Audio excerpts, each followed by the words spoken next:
नमस्कार महाराष्ट्र, सुप्रभात. मी आकांक्षा जावडेकर. तुम्ही पाहताय एबीपी माझा. या बुलेटिनमध्ये आपणा सर्वांचं स्वागत आहे आणि बुलेटिनच्या सुरुवातीलाच आतापर्यंतच्या सगळ्या महत्त्वाच्या बातम्यांचा वेगवान आढावा घेऊयात. रत्नागिरीतल्या कशेडी बोगद्याजवळ गणेश भक्तांची बस जळून खाक झाली आहे. मुंबईहून मालवणकडे जाणाऱ्या गणेश भक्तांच्या बसला कशेडी बोगद्याजवळ अचानक आग लागली. चालकाच्या तत्परतेमुळे सर्व प्रवासी वेळेत बाहेर काढल्यामुळे मोठा अनर्थ टळलाय. प्रवासी हे थोडक्यात बचावले. बसचा टायर फुटल्यामुळे आग लागली अशी माहिती आहे. मध्यरात्री 2च्या सुमारास ही घटना घडली आहे. कुणालाही दुखापत नाही, मात्र प्रवाशांचं सर्व सामान हे जळून खाक झालंय. खेड नगरपालिकेच्या अग्निशमन दलानं घटनास्थळी धाव घेऊन आग आटोक्यात आणली. चिपळूणमधील पिंपळी नदीवरील पूल कोसळला. सुदैवानं या घटनेत कोणतीही जीवितहानी झाली नाही. पूल कोसळल्यानं चिपळूणहून दसपटीकडे जाणारी वाहतूक ही बंद करण्यात आली असून 10 ते 15 गावांच्या दळणवळणाचा प्रश्न हा गंभीर बनलाय.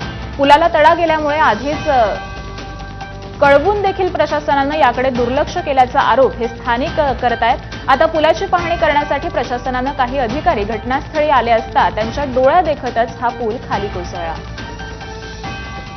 चिपळूणमधून दसपटी विभागाकडे जाणारा पिंपळी इथला पूल आज रात्री अचानक कोसळला आणि त्यामुळे जवळपास 10 ते 15 गावांचा संपर्क हा आत्ता सध्या तुटलेला आहे. माझ्या मागे तुम्ही पाहताय की हा खडकोली MIDCकडे जाणारा मुख्य मार्ग आहे. जवळपास 50 वर्षाहून अधिक जुना हा पूल आहे आणि त्यामुळे वारंवार मागणी होत होती की हा जो पूल आहे हा पूल मोठा करण्यात यावा, जेणेकरून इथून जी वाहतूक आहे ही अधिक सुरळीत होईल.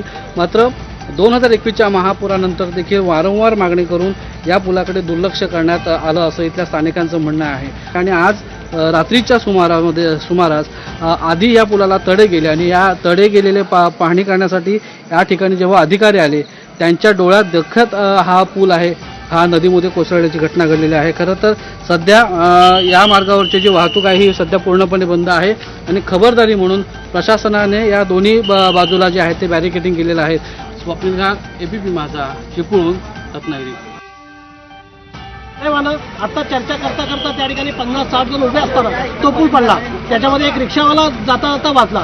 अशा परिस्थितीमध्ये 50 ते 60 जणांचे जीव देखील आता या ठिकाणी वाचलेले आहेत. गेले 8 ते 10 वर्ष या पुलाबाबतची मागणी होत असताना प्रशासनानं या विषयाची गंभीर दखल घेतली नाही आणि आता मेन गणेशोत्सवाच्या काळामध्ये या दसपटी भागातील पुणे मुंबईकर येणाऱ्या लोकांसाठी आणि गणपती चाकरमान्यांसाठी येणारी जी वाहतूक आहे ही वाहतूक करणं फार जड राहणार आहे.